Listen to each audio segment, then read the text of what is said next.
Friends, if you want to watch the super hit movie I Know What You Did Last Summer 2025 in English, then you must like this video. If you are visiting our channel for the first time, do not forget to subscribe to our channel. In today's video we are going to talk about the film I Know What You Did Last Summer 2025, and we will cover everything you need to know about it.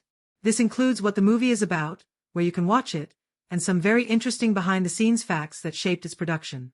Along with that, I will also take you through the technical departments that helped bring this project to life, the music and soundtrack that support its atmosphere, as well as details about pre-production, filming, and post-production.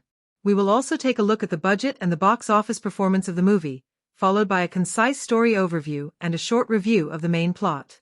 Finally, we will break down the performances of the cast members, discussing who played which role and which moments stood out the most. So make sure to watch this video till the very end to get the complete picture of I Know What You Did Last Summer 2025. I Know What You Did Last Summer 2025 is a revival of a cult classic slasher story that has remained in popular memory for decades. Many fans of the original franchise were curious about how the filmmakers would modernize the narrative while still keeping the essence of suspense, teenage fear, and mystery intact. The 2025 film is designed to appeal both to older viewers who remember the first wave of films as well as to younger audiences who are discovering this story for the first time. One of the most important things about this release is how it blends nostalgia with new elements. The writing team worked hard to connect the old storyline with new characters and fresh twists, so that it feels both familiar and surprising at the same time. From the technical point of view, the film uses modern cinematography techniques, advanced lighting setups, and camera movements that highlight the horror elements in a way that feels very current. The editing style is sharp and precise, making sure that every scare, every chase, and every dramatic reveal lands with maximum impact. The sound design is another important factor, because in a horror thriller like this, the smallest sound can create tension. Creaking floors, sudden silences, or sharp music cues all play a part in heightening the suspense. Speaking of music, the score for this film is both atmospheric and intense. It mixes modern electronic undertones with orchestral elements, giving a layered experience that helps push the emotions of every scene. Pre-production for I Know What You Did Last Summer 2025 involved a lot of planning. The writers and directors went through multiple drafts to make sure the story would resonate with today's audience. Casting was also a very careful process because the film needed actors who could embody youthful energy but also handle moments of high tension and fear. Locations were scouted to provide the perfect setting for both the quiet, suspenseful moments and the larger action sequences. During the filming stage, the crew focused on practical effects combined with modern CGI enhancements to make the horror realistic without losing its raw edge. Post-production then brought all of these elements together with editing, sound mixing, and visual polish that gave the movie its final terrifying look. As for the budget and box office, this film had a moderate production cost compared to other big Hollywood horror projects, but it has already shown strong performance in early box office reports. This proves that the franchise name still carries weight and that audiences were ready to embrace a modern retelling. The marketing also played a big role by using suspenseful trailers, viral campaigns, and social media buzz to create excitement before release. The story overview follows a familiar setup. A group of friends becomes tied to a dark secret after a shocking incident, and as they try to move on with their lives, the past returns in the form of a dangerous and relentless figure. The screenplay carefully builds tension by mixing psychological fear with slasher elements, keeping viewers guessing who will survive and what twist is coming next. The review of the plot highlights that while the film stays true to its roots, it introduces enough modern updates to feel fresh. In terms of performances, the star cast includes both rising actors and experienced names. Each role feels carefully chosen, with the leads bringing emotional depth to their characters while also carrying the energy needed for action-heavy sequences. Standout moments include powerful confrontations, shocking reveals, and heartfelt emotional exchanges that elevate the horror beyond simple scares. Fans have praised the chemistry between the cast and the way the actors delivered convincing reactions to fear and guilt, which are central to the story's theme. Overall, I Know What You Did Last Summer 2025 stands as a strong revival of a much-loved horror series. It respects the legacy of the original while pushing the story forward for a new generation. From its technical brilliance to its suspenseful storytelling, from the haunting music to the strong cast performances, this film offers a complete cinematic package for horror lovers. Whether you are a fan of the original or new to the franchise, this movie has something to keep you hooked from beginning to end. That is why you should stay with this video till the end, because we will break down every important detail that makes this film one of the most exciting horror releases of 2025. I Know What You Did Last Summer 2025 follows a story about guilt, secrecy, and the destructive impact of a single reckless moment. The film centers on 5 former friends and the consequences they try to bury. The main cast includes Madeline Klein as Danica Richards, Chase Sway Wonders as Ava Brooks, Jonah Hauerking as Milo Griffin, Tyreek Withers as Teddy Spencer, and Sarah Pidgeon as Stevie Ward. The movie opens during a 4th of July celebration in their coastal hometown of Southport. A prank and careless driving lead to a pickup truck crashing off a cliff, killing the driver. Instead of reporting the accident, the group makes a pact to cover it up. Teddy's wealthy father, Grant Spencer, quietly influences local authorities to suppress the truth. This cover-up plants the seed for paranoia and retribution, which grows throughout the film. 1 year later, the friends try to move on, but threatening notes arrive with the words "I know what you did last summer." At the same time, a true crime podcaster named Tyler Trevino comes to town to investigate Southport's dark history, including the infamous fisherman killings of 1997. His presence ties the past and present together, blending old legends with new events. The film uses this modern true crime angle and social media obsession to show how curiosity and attention can escalate danger. The movie also reconnects with its legacy by bringing back original stars. Jennifer Love Hewitt returns as Julie James, now working as a trauma professor, while Freddie Prinze Jr. reprises his role as Ray Bronson. Their roles are meaningful and not just cameos. They provide continuity with the original story and emotional depth that links the past tragedy to the new generation of characters. The plot develops in a slasher mystery style with multiple red herrings. At different points, characters such as Pastor Judah and Tyler Trevino are presented as suspicious, creating uncertainty for the audience. The film alternates between tense chase scenes and quieter moments that explore guilt, fear, and broken friendships. Unlike supernatural horror, the story ultimately points toward a human explanation for the violence, rooted in betrayal and revenge. Key sequences heighten the sense of dread.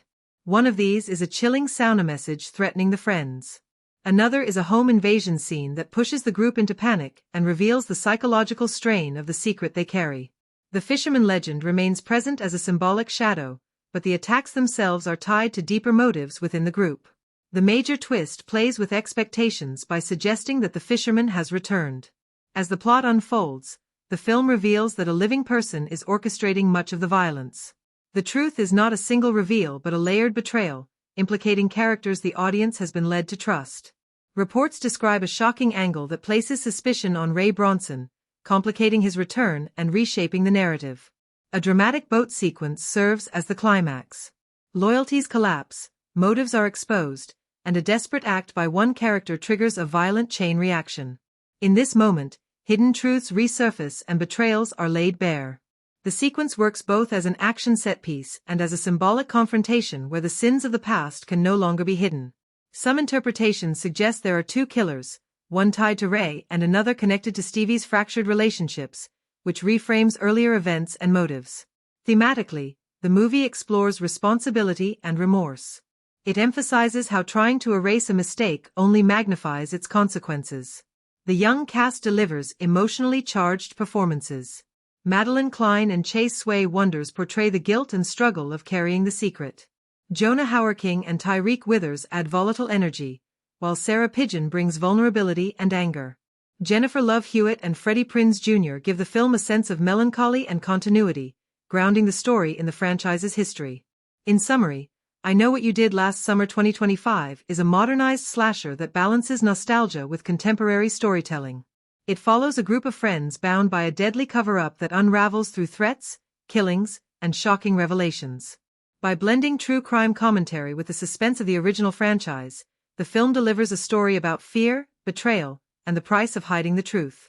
Each character must confront not only the horrors stalking them but also the weight of their own choices, making it one of the most impactful horror releases of the year. I Know What You Did Last Summer 2025 opens with an image that sets the tone immediately. The camera pans across Southport on the 4th of July, capturing fireworks exploding in the night sky while a group of young friends celebrate with reckless energy.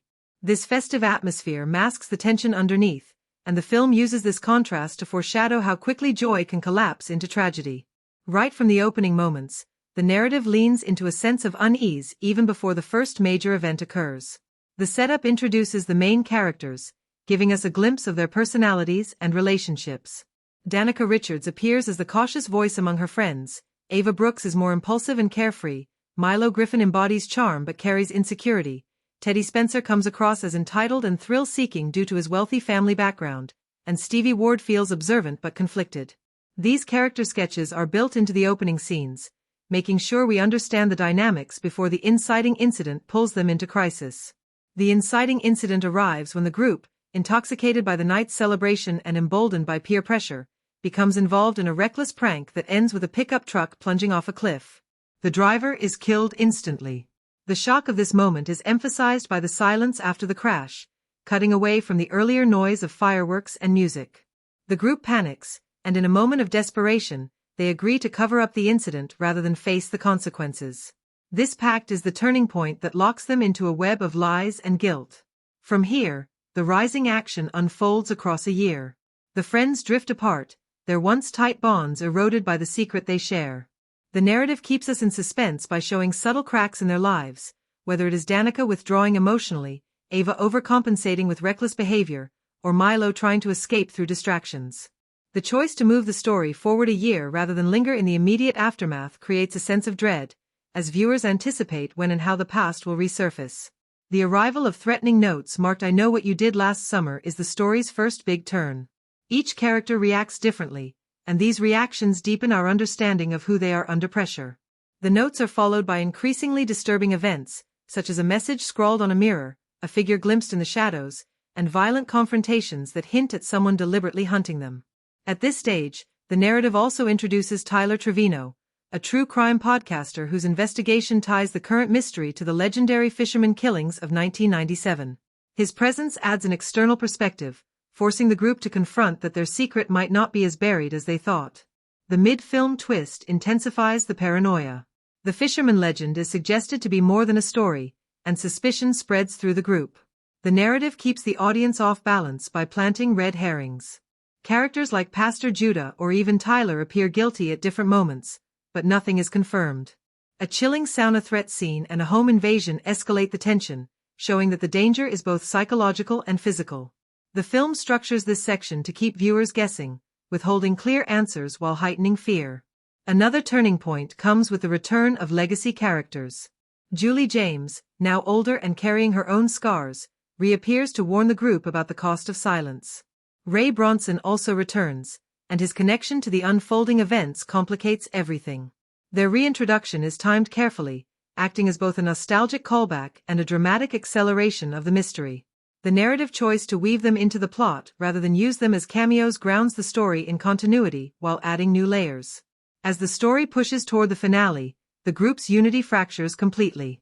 Hidden resentments surface, accusations fly, and trust evaporates.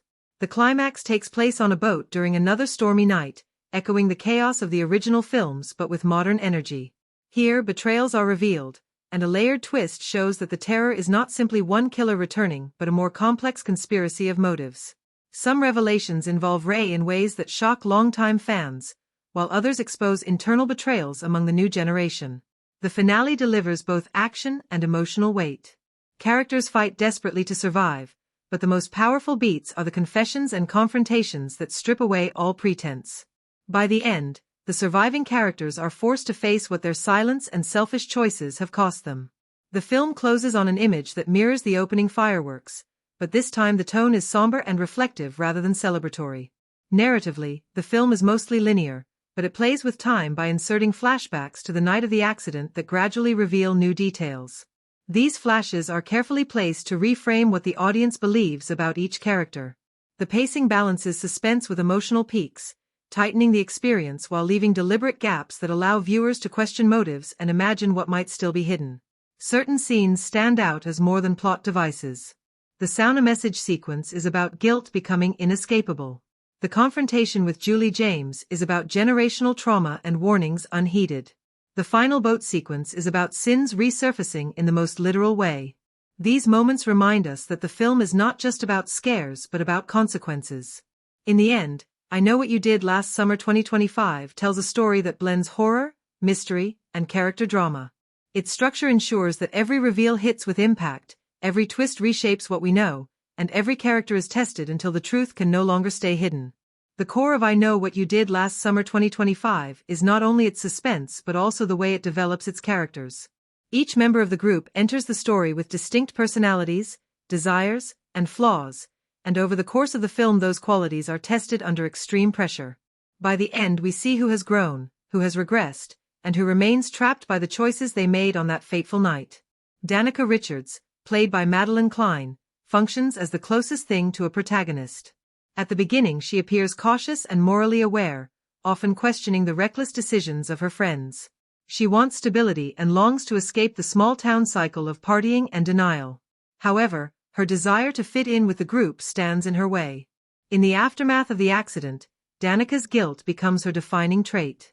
Small gestures such as her inability to look others in the eye and her withdrawn body language show how much the secret consumes her. Her arc is about whether she can face the truth directly or continue burying it. By the finale she demonstrates growth, finding the courage to admit her mistakes and confront the danger head-on, marking her as the moral center of the story. Ava Brooks, played by Chase Sway Wonders, is introduced as bold and carefree, often the one pushing her friends toward risk.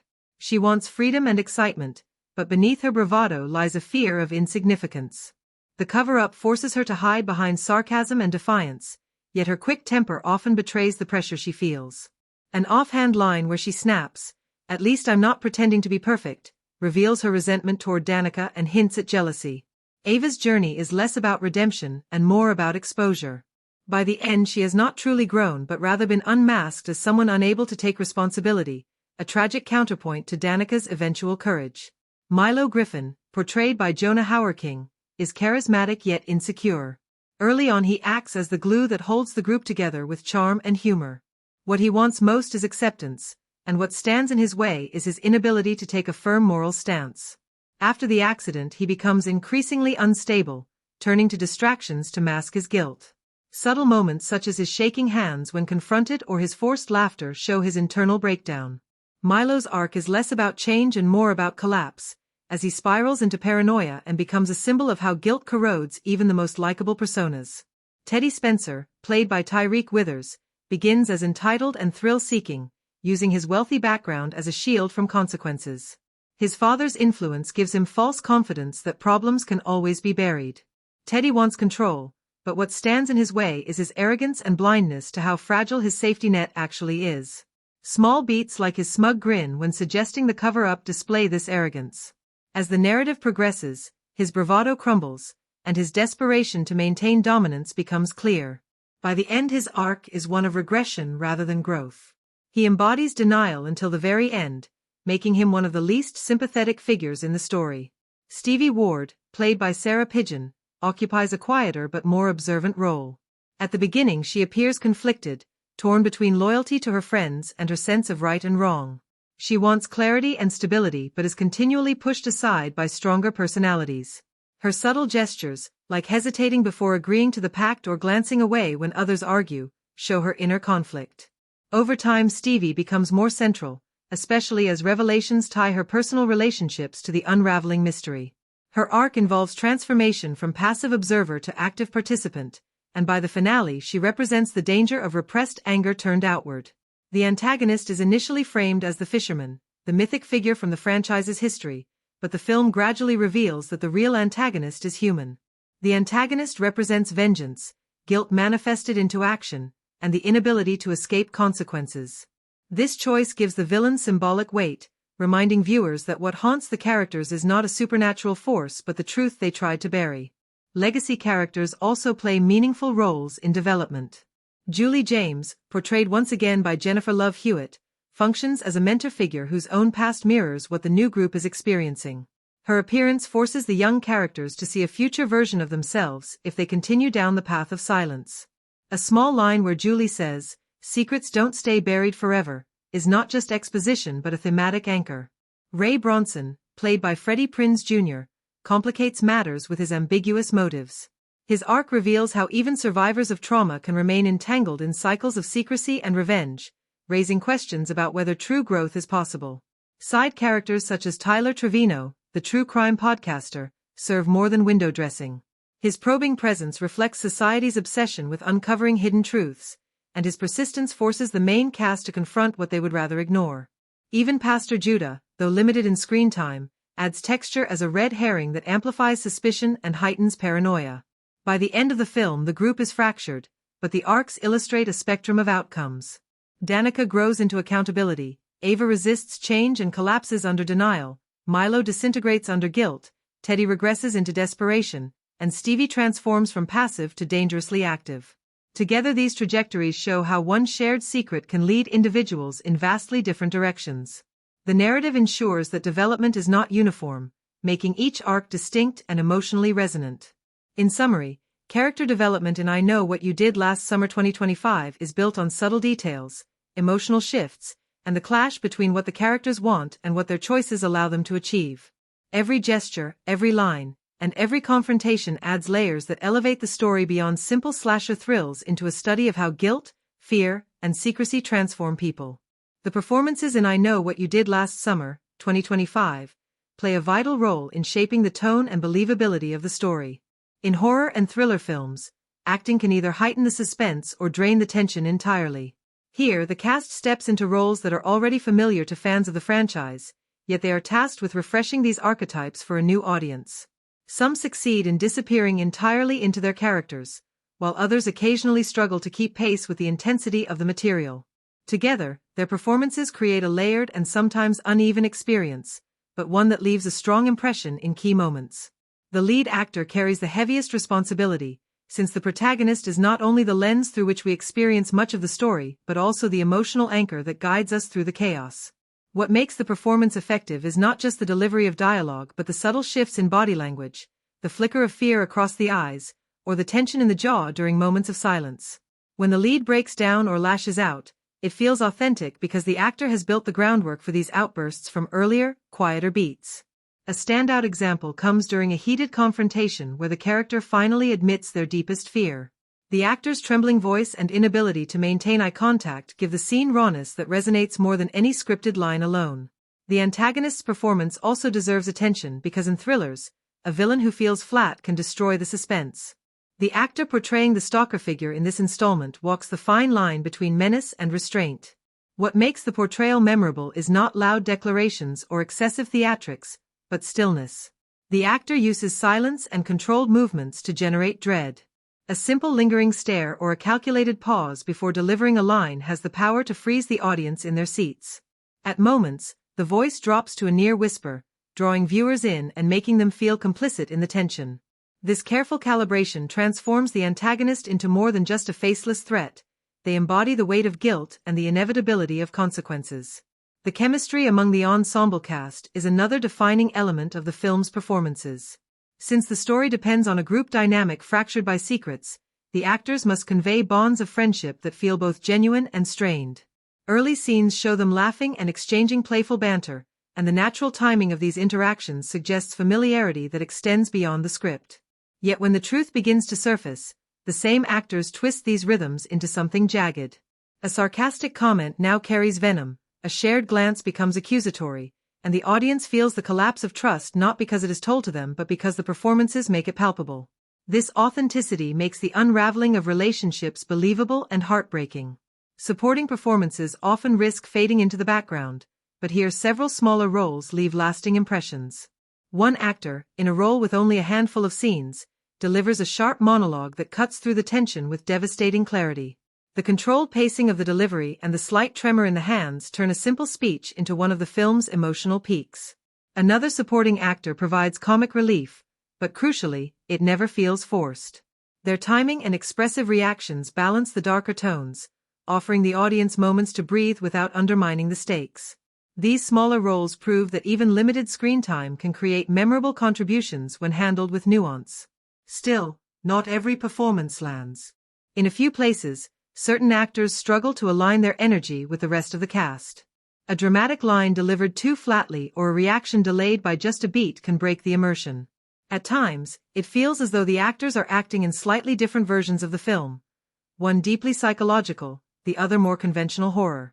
These mismatches do not derail the story, but they create moments of inconsistency where the audience feels the artifice instead of the reality. One of the most effective aspects of the performances lies in the physicality. Fear is often communicated not by words but by how bodies move under pressure. The trembling of a hand holding a phone, the instinctive step backward when a door creaks open, or the stiff posture in a moment of confrontation speak volumes. The actor's ability to inhabit fear and guilt through movement ensures that the atmosphere of dread lingers even when the dialogue is sparse. The film also benefits from moments where performances elevate the script beyond what is written. A line that might read as ordinary on the page becomes charged with meaning because of the way it is delivered. A pause in the middle of a sentence, a crack in the voice, or a sudden burst of intensity transforms text into emotion. Conversely, there are a handful of times when even a strong line is undercut by a weaker performance. A dramatic revelation spoken without conviction feels hollow, reminding the audience of the thin line between good and great acting. Ultimately, the cast of I Know What You Did Last Summer, 2025, succeeds in grounding a story that could easily have felt repetitive. The strongest performers disappear into their roles, embodying the weight of guilt, fear, and survival. Scene stealers emerge not only through big dramatic moments but through quiet details that reveal hidden depths. Even the weaker performances, though noticeable, cannot overshadow the instances of brilliance that linger long after the credits roll. The film's acting reminds us that in horror, the difference between cliché and unforgettable lies in the humanity of its performances. The direction of I Know What You Did Last Summer, 2025, is one of the film's defining qualities, shaping everything from its tone to its emotional rhythm. In horror, a director's vision has the power to determine whether the story resonates as a haunting exploration of fear and guilt or falls flat as a formulaic slasher. Here, the director's approach reflects a balance between honoring the franchise's roots and modernizing the storytelling for a contemporary audience. Every stylistic choice, from pacing to camera movement, contributes to the larger atmosphere, and it becomes clear that the identity of this installment rests on the confidence and consistency of its direction. One of the first elements to stand out is the deliberate pacing. Rather than rushing into scares, the director allows tension to simmer, letting moments of silence hang longer than expected. These pauses serve to build unease, making the eventual shocks feel earned rather than cheap. This approach demonstrates a respect for the audience's patience, treating them not as passive viewers but as participants in a slow burn experience. At the same time, there are instances where this restraint risks tipping into sluggishness. A handful of scenes linger a bit too long, slowing narrative momentum. Still, the overall pacing reflects a directorial choice to prioritize suspense and atmosphere over relentless action. The staging of scenes is equally critical. The director demonstrates a clear eye for spatial awareness, using physical environments to mirror the characters' internal states. Narrow hallways emphasize claustrophobia and isolation, while wide, empty spaces create an eerie sense of vulnerability. Blocking is handled with precision, ensuring that actors are positioned in ways that heighten tension. For example, a character might be framed slightly off-center during a conversation, visually signaling imbalance long before the script reveals it. These choices create a subconscious unease that builds the film's mood. The director's stylistic signatures also leave a strong imprint. There is a noticeable preference for atmospheric close-ups, where the camera lingers on a character's face to capture every flicker of fear or guilt. This intimacy pulls the audience directly into the character's psychology, making their emotions inescapable. In contrast, sudden abrupt cuts are employed during moments of violence or revelation, jolting viewers and emphasizing shock. The interplay between these two techniques creates a rhythm of quiet intensity punctuated by sharp bursts of horror. At times, long tracking shots are used to follow characters through darkened spaces, allowing dread to build organically as the camera glides steadily forward. These sequences highlight the director's confidence in letting suspense unfold without rushing toward a payoff. Guiding the actors is another area where the director's vision shines. Performances feel unified under a clear direction, suggesting that actors were encouraged to ground their portrayals in realism rather than horror clichés. The director seems to have emphasized subtlety, pushing cast members to communicate fear through restrained gestures rather than exaggerated reactions. This is particularly evident in group scenes, where the interplay between characters feels natural and unscripted. By creating a safe space for actors to explore emotional vulnerability, the director ensures that the drama resonates as strongly as the horror. The handling of tone is perhaps the director's greatest achievement. Horror films often struggle with balancing atmosphere, drama, and moments of levity, but here the tone feels consistent even when the story shifts gears. Suspenseful sequences never undercut emotional beats, and moments of humor, when they appear, serve as temporary relief without dismantling the tension. This tonal control maintains the audience's immersion and ensures that the scares feel integrated into the narrative rather than tacked on. Still, the direction is not without its missteps. At certain points, the stylistic flourishes draw attention to themselves rather than serving the story. A few slow-motion sequences, for example, feel more like aesthetic experiments than narrative necessities, breaking the flow of tension. Similarly, some abrupt tonal shifts between quiet dread and sudden violence can feel jarring, not because of the content but because the transitions lack smoothness. These moments remind us how fragile the balance of horror direction can be, where one miscalculated choice can momentarily pull viewers out of the experience. Another notable aspect is the way the director engages with the legacy of the franchise. Instead of leaning entirely on nostalgia, the direction incorporates subtle nods to earlier films while carving out a distinct identity. A recurring visual motif tied to guilt and secrecy is woven throughout, showing an effort to use symbolism as more than surface decoration. This signals a director intent on expanding the thematic scope of the story, grounding the film in both emotional and visual continuity.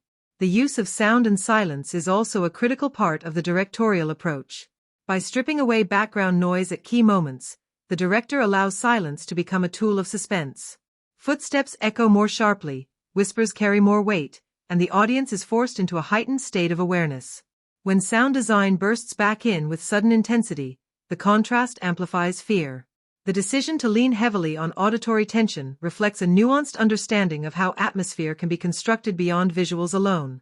Ultimately, the director of I Know What You Did Last Summer, 2025, demonstrates a clear command of the tools of horror filmmaking, crafting an experience that feels both intimate and unsettling. Confident choices in pacing, camera work, and performance guidance highlight a vision rooted in psychological dread as much as physical threat. While not every experiment lands smoothly, the overall effect is one of control and purpose. The film emerges as more than a routine revival, defined instead by a directorial identity that values atmosphere, subtlety, and emotional resonance. In the end, it is the director's steady hand that transforms familiar material into something that feels unervingly alive. The cinematography of I Know What You Did Last Summer, 2025, plays an essential role in shaping the mood, tension, and emotional resonance of the film. In horror, the way the camera observes events often matters as much as the story itself, and here the visuals are crafted to immerse the audience in a world of guilt, secrecy, and looming dread. From the framing and movement of the camera to the careful choices in lighting and color, the cinematography is not just decorative but a vital storytelling tool that deepens our connection to the narrative and its characters. Framing is one of the most powerful devices employed. Wide shots often establish the isolation of the characters, placing them against empty landscapes or vast interiors that highlight their vulnerability.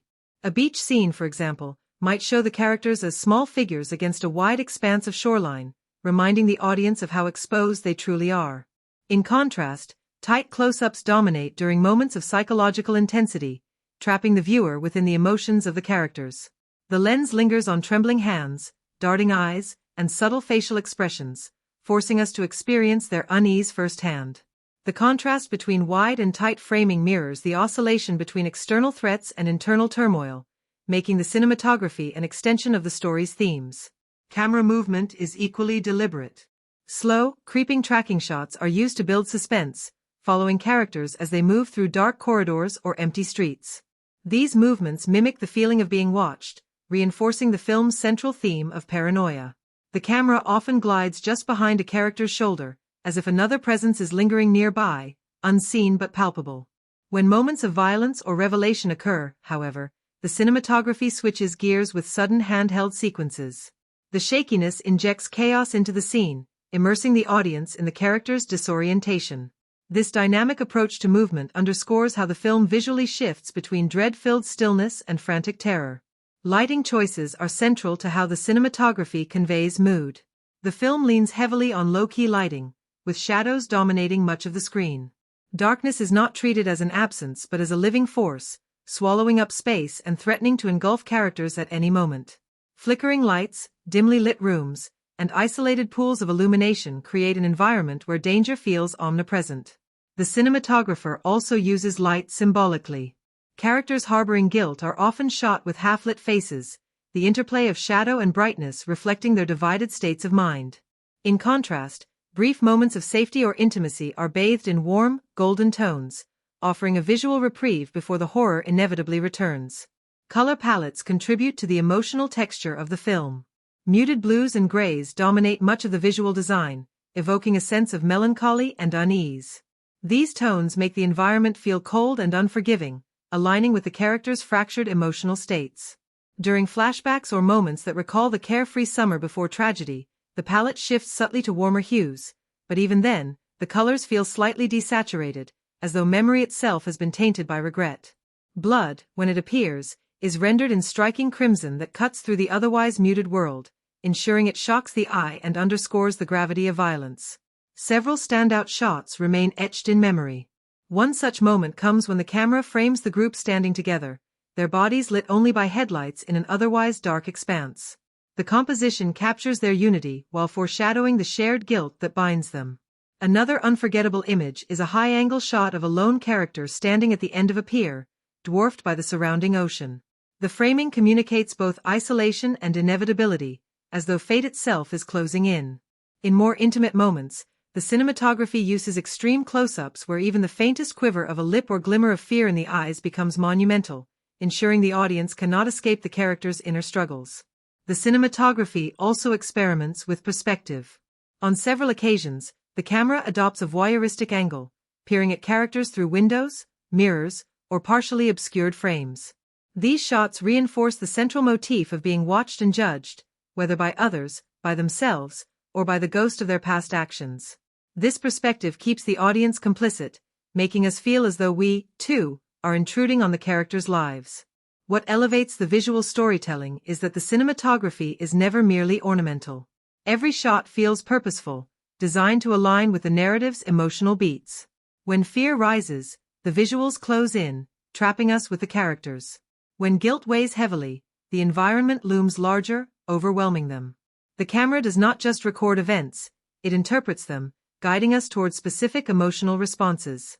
This makes the cinematography essential rather than decorative, ensuring it lingers in memory long after the credits roll.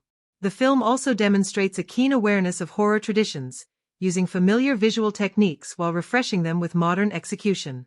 Mirrors, shadows, and reflections are used not only for jump scares but also as psychological devices, hinting at the fractured identities of the characters. The cinematographer avoids overly stylized gimmicks, instead crafting a visual identity rooted in atmosphere and emotional truth. This restraint gives the film a timeless quality, aligning it more with suspense-driven horror than flashy spectacle. In conclusion, the cinematography of I Know What You Did Last Summer, 2025, is a cornerstone of its storytelling, weaving together framing, movement, lighting, and color to create a cohesive visual language. It captures both the external threats and the internal struggles of the characters, balancing intimacy with scale. By embedding symbolic meaning into its images, the cinematography ensures that the visuals resonate beyond surface beauty. Standout shots, careful use of perspective, and a consistent mood make the film visually striking and emotionally impactful. More than decoration, the cinematography is essential, transforming the narrative into a haunting visual experience that stays with the audience well beyond the final scene. The editing and pacing of I Know What You Did Last Summer, 2025, are central to how the film communicates its tension, atmosphere, and narrative clarity. In horror, the way time is shaped through editing can either heighten suspense or dissipate it, and here the filmmakers clearly understood that balance is everything. From smooth transitions to abrupt cuts, from lingering silences to quick montages, the editing choices guide the audience through the emotional beats of the story while reflecting the uncertainty and dread at its core. What emerges is a rhythm that alternates between measured suspense and sudden bursts of intensity, echoing the unpredictable terror haunting the characters. The film opens with a deliberate pace, and the editing mirrors this intent. The first act takes its time in establishing the characters, their relationships, and the traumatic secret that binds them together. Cuts here are smooth and restrained, often allowing conversations and gestures to breathe. This slower rhythm invites the audience to settle into the story's world before the horror elements fully emerge. At the same time, these scenes are trimmed carefully enough that they avoid overstaying their welcome, striking a balance between naturalism and forward motion. The editing trusts silence, letting moments of unease build not through dialogue but through the tension of what remains unsaid. As the narrative progresses into the second act, the pacing begins to shift. The editor introduces quicker cuts during scenes of paranoia, where the characters suspect they are being watched or stalked. Here, the rhythm accelerates, mimicking the characters' racing anxiety. Cross-cutting is employed effectively, often showing one character in danger while another remains oblivious, creating dramatic irony that keeps the audience on edge. These sequences demonstrate how editing becomes a narrative tool, making viewers complicit in the dread by revealing more than the characters themselves know. Montages are used sparingly but with purpose. A mid-film sequence, for instance, uses montage to condense the characters' attempts to retrace their steps from the fateful night of the accident. The editing weaves together fragments of memory, present-day investigation, and fleeting flashbacks, blurring the line between reality and recollection. This fragmented approach mirrors the characters' fractured states of mind and keeps the audience disoriented, unsure which images are trustworthy. By refusing to provide full clarity, the montage editing sustains the atmosphere of paranoia while still advancing the narrative. The handling of flashbacks is particularly noteworthy. Rather than presenting them as straightforward recollections, the editor often integrates them abruptly, slicing into the present with little warning. This creates a jarring effect that mirrors the character's own inability to escape their guilt. Quick flashes of headlights, a scream, or a body on the road interrupt otherwise calm scenes, punctuating the narrative with sudden reminders of the past. These flashbacks are brief, fragmented, and sometimes distorted, emphasizing that memory itself is unreliable.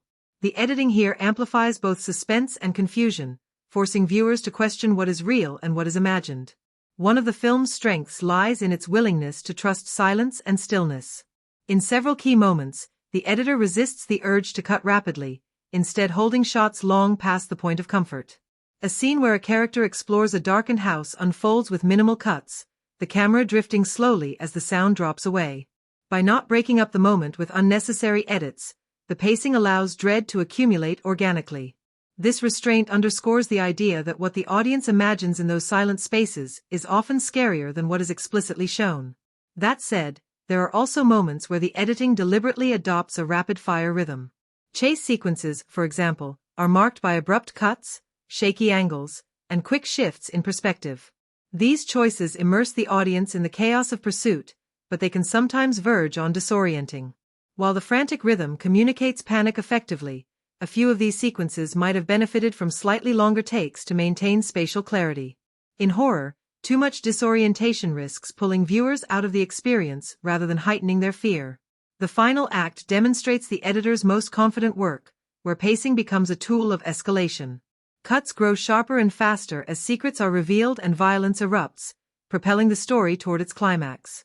Cross-cutting between multiple characters in peril creates a tapestry of suspense, while sudden slowdowns at critical moments provide contrast that heightens impact. For example, just before a violent revelation, the editing holds for several beats on a character's face, letting dread build before shattering it with a sharp, shocking cut. This manipulation of rhythm demonstrates an understanding of how tension ebbs and flows in horror. Still, not every editing decision is flawless. There are moments where the rhythm dips unnecessarily, with certain dialogue scenes in the second act dragging slightly. While the intention was likely to emphasize the characters' fraying trust, a tighter cut might have preserved tension without sacrificing depth. Conversely, a few scares are undercut by edits that arrive too soon, diffusing the suspense rather than letting it linger. These instances highlight the delicate balance editors must strike between maintaining clarity and sustaining fear. Overall, the editing and pacing of I Know What You Did Last Summer, 2025, succeed in creating a dynamic rhythm that serves both character and suspense. Smooth transitions in the quieter first act, fractured montages in the middle, and rapid cross-cutting in the finale demonstrate a deliberate progression that mirrors the story's trajectory from guilt to chaos. The interplay of silence and speed, clarity and confusion, ensures the audience remains engaged, unsettled, and emotionally invested throughout. By shaping time with precision, the editing transforms the film into a tightly wound experience, one where the rhythm of cuts is as crucial to fear as any scream or shadow. The soundtrack and score of I Know What You Did Last Summer, 2025, function as more than background noise. They are integral to the film's mood, pacing, and emotional impact. In horror, music can either guide the audience with subtle cues or overwhelm them with bombast, and this film walks that fine line with surprising precision. By weaving together an original score with carefully chosen licensed tracks, the sound design enhances both the intimate psychological beats and the larger set-piece scares, ensuring that the sonic identity of the film lingers long after the credits roll. One of the most striking aspects of the score is its recurring motifs. A haunting, low-string progression becomes a central theme, appearing in different variations throughout the film. Sometimes it is played softly, almost inaudible, in the background of dialogue-heavy scenes, hinting at the undercurrent of guilt that pervades the story. At other times, the same motif swells to full orchestration during moments of terror, connecting the characters' private fears with the external threats surrounding them. This recurrence creates continuity, reminding viewers that every moment is tethered to the trauma of the past summer. The score also makes heavy use of dissonance. Sharp violin scrapes, distorted electronic hums, and sudden blasts of percussion are layered strategically to unnerve the audience. During scenes where the characters sense they are being followed, the music does not provide comfort or resolution but instead lingers on unresolved chords, keeping listeners in a state of tension. The refusal to resolve musically mirrors the refusal of the story to provide closure until the very end. This choice demonstrates how sound itself can become a reflection of the narrative's themes of secrecy and paranoia. Silence, too, is an important tool in the film's sonic arsenal. Rather than filling every moment with music, the director and composer allow silence to dominate in several sequences. A key example is a scene in which a character investigates a seemingly empty house. For nearly 2 minutes, the only sounds are creaking floorboards, shallow breathing, and distant dripping water. The absence of music here amplifies unease, making every small noise feel monumental. When the score finally crashes in with a sharp, discordant chord at the moment of revelation, the contrast hits with brutal force, reminding viewers how silence and sound can work together to manipulate tension. The licensed soundtrack also deserves recognition for how it anchors the film in a specific cultural moment while adding layers of meaning. Contemporary tracks are woven into party sequences and character-driven scenes, often with ironic contrast. A bright pop song might play faintly in the background of a scene where the group argues about their secret, highlighting the disconnect between the carefree world around them and the burden they carry. At other times, darker alternative tracks underscore moments of despair, making the emotional weight of guilt feel immediate and relatable to a modern audience. The integration of these songs feels purposeful rather than gratuitous, ensuring that they enhance rather than distract from the story. One standout example of how music elevates a scene comes during a mid-film confrontation. As two characters argue about whether to confess their involvement in the accident, the score begins subtly with a low pulse. Gradually, the rhythm intensifies, layering in strings and percussion until the argument erupts into shouting. The crescendo of the music mirrors the rising emotional stakes, and when the argument ends abruptly, the score cuts to silence, leaving both the characters and the audience unsettled. Without this careful musical progression, the scene might have felt like a standard dialogue exchange, but the score transforms it into a centerpiece of emotional tension. There are also moments where the score overplays its hand. In particular, a few jump-scare sequences are telegraphed too heavily by sudden musical stings. While the intention is to startle, the reliance on loud, jarring chords occasionally feels predictable, undercutting the effectiveness of the scare. Horror is often at its most effective when sound surprises rather than warns, and these moments serve as reminders that restraint can sometimes be more powerful than excess. That said, these instances are relatively rare, and the majority of the score demonstrates a thoughtful balance between subtlety and intensity. The film's climax showcases the score at its most effective. As the survivors confront their tormentor, the music swells with full orchestration, combining motifs introduced earlier into a layered, almost symphonic piece. The score rises and falls in tandem with the action, providing propulsion without overwhelming the visuals. A recurring motif that had previously been associated with guilt is reintroduced in a triumphant but still haunting variation, suggesting that even victory comes with the weight of memory. This musical resolution reinforces the film's themes while delivering an emotional catharsis for the audience. What makes the soundtrack and score essential rather than decorative is how deeply they are intertwined with character and theme. Each recurring cue, each moment of silence, each burst of licensed music reflects the story's concerns with memory, guilt, and the inability to escape the past. Scenes that might otherwise play as ordinary are elevated into something memorable through their sonic treatment. Even when the score risks tipping into overstatement, it remains clear that the music is guiding the audience's emotional journey, shaping what we feel as much as what we see. In conclusion, the soundtrack and score of I Know What You Did Last Summer, 2025, are vital components of its identity. Through haunting motifs, purposeful dissonance, and well-placed silence, the original score intensifies the story's atmosphere of dread and paranoia. The licensed songs provide cultural texture and emotional resonance, grounding the horror in a recognizable world. While not every choice lands perfectly, the majority of the music enhances the experience, turning key scenes into unforgettable moments. More than accompaniment, the score acts as a character in its own right, whispering of guilt, amplifying fear, and leaving echoes long after the final scene fades. The 2025 revival of I Know What You Did Last Summer, while packaged as a straightforward slasher thriller, operates on a deeper thematic level that makes it more than a tale of secrets and survival. At its heart, the film interrogates guilt, responsibility, and the way past choices reverberate through the present. The accident that sets the story in motion is not only a literal act of violence but also a symbolic fracture of identity, trust, and moral clarity. Every character becomes defined less by who they are in the moment and more by how they choose to confront, or avoid, the weight of what they once did. This exploration of moral consequence gives the narrative a universality that extends beyond horror conventions. One of the central themes is the corrosive effect of guilt. The friends who hide their crime live in a state of perpetual unease, with paranoia bleeding into every relationship. The film visually reinforces this with scenes framed in shadows, reflective surfaces, and distorted perspectives, underscoring how guilt bends perception and warps human connection. Dialogue often feels clipped or evasive, as though each character is aware that the unsaid truth is lurking in the room. Through this, the film positions guilt not just as an emotion but as an antagonist, one as terrifying as the figure who stalks them. Closely linked to guilt is the theme of secrecy. The group's pact to remain silent becomes the seed of their undoing, reflecting how suppressed truths can metastasize into something far more destructive. The story emphasizes the psychological toll of carrying hidden sins, suggesting that silence can be just as dangerous as confession. The killer, or the embodiment of vengeance, thrives on the gaps between honesty and deceit, exploiting the character's inability to face their own past openly. In this way, secrecy becomes not merely a plot device but a moral lesson on the cost of denial.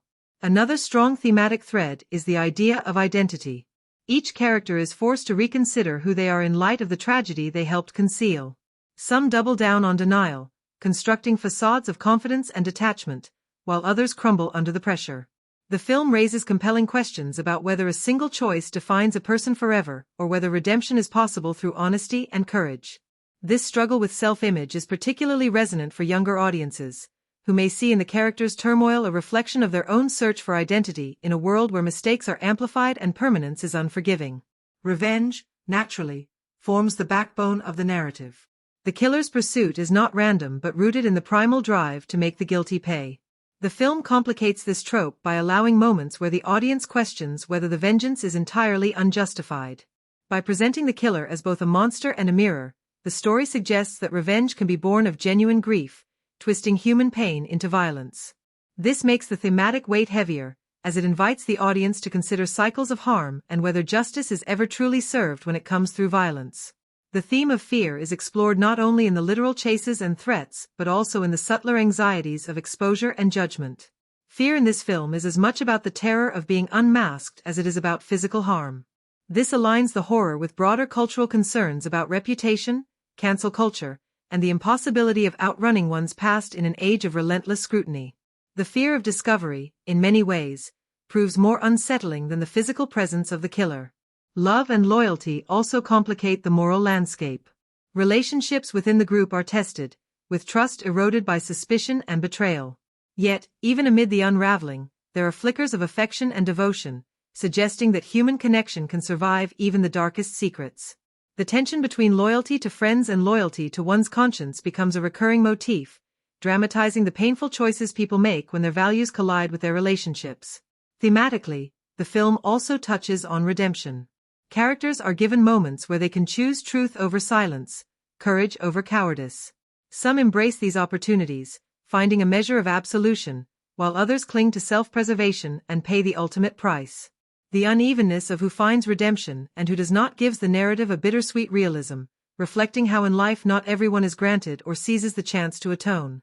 In its most effective moments, the movie communicates its themes visually rather than through dialogue. A lingering shot of blood washed away by rain, a close-up of a trembling hand hesitating before dialing for help, or a symbolic image of light flickering out in a hallway all evoke the fragility of human morality without a single word spoken. These cinematic choices make the ideas resonate more powerfully than exposition ever could. At times, the film does deliver mixed signals. Some sequences lean into traditional slasher thrills without fully connecting them back to the themes of guilt or responsibility. While these moments satisfy genre expectations, they can also dilute the narrative's deeper resonance. Still, the core ideas remain strong enough to carry through, leaving viewers with questions about accountability, the permanence of choices, and the haunting presence of secrets. Ultimately, I Know What You Did Last Summer, 2025, is less about the mechanics of a killer's pursuit than it is about the psychological weight of living with moral compromise. Its themes of guilt, secrecy, identity, revenge, and redemption create a haunting undercurrent that ensures the film lingers after the credits roll. Rather than being just another slasher, it becomes a reflection on how the past defines the present and how truth, once buried, never stays hidden forever. Visual effects and CGI in I Know What You Did Last Summer, 2025, play a subtler but significant role in shaping the viewing experience. Unlike fantasy or superhero films where digital spectacle dominates, this movie's use of visual effects is carefully measured, often designed to heighten realism rather than create overtly flashy sequences. The story is grounded in a small-town setting and in the psychological horror of past mistakes coming back to haunt the characters, so the effects team had the challenge of amplifying dread without overwhelming the naturalistic tone. For the most part, the effects succeed in their goal, though there are a few places where the digital work becomes more noticeable than it should. One of the most striking uses of CGI occurs during the accident sequence that sets the narrative into motion. The combination of practical stunt work and digital enhancements gives the collision its weight. The blood spatter, impact detail, and aftermath of the crash lean on CGI to achieve a level of intensity that practical effects alone could not have matched. What makes it effective is the way it avoids looking cartoonish or exaggerated. The digital work blends with the physical environment so well that viewers feel the visceral shock of the accident without being distracted by artifice. This sequence immediately establishes the tone. Effects are not here for spectacle, but to underline the horror of choices made in an instant. Throughout the film, the effects team makes strong use of environmental enhancement. Rainstorms, fog, and nighttime atmospheres often rely on digital layering to create a mood of suffocating dread. For example, several chase scenes through the docks and narrow town alleys are filmed in real locations but digitally manipulated to add heavier mist, heightened shadows, and subtle movements in the background. These choices make the environment feel more threatening without drawing obvious attention to the technology behind them. When done well, as in the sequence where a character runs through a fog-shrouded street, the effect builds tension seamlessly. However, there are moments where the fog appears overly uniform or synthetic, pulling the audience slightly out of immersion. Practical effects are often paired with digital polish in the depiction of violence. Knife wounds, injuries, and moments of sudden brutality lean on prosthetics for texture but are frequently enhanced with CGI to adjust blood flow, sharpen impact points, or smooth transitions between cuts. The balance here is generally strong, keeping the gore grounded in the real world while allowing for more precision in execution. For instance, a stabbing scene late in the film uses practical effects to capture the initial penetration but digital layering to extend the moment's intensity. The result feels more disturbing without slipping into overblown spectacle.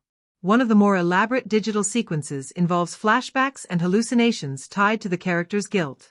In several dreamlike moments, the faces of the characters distort or the environment shifts suddenly, requiring heavy visual manipulation.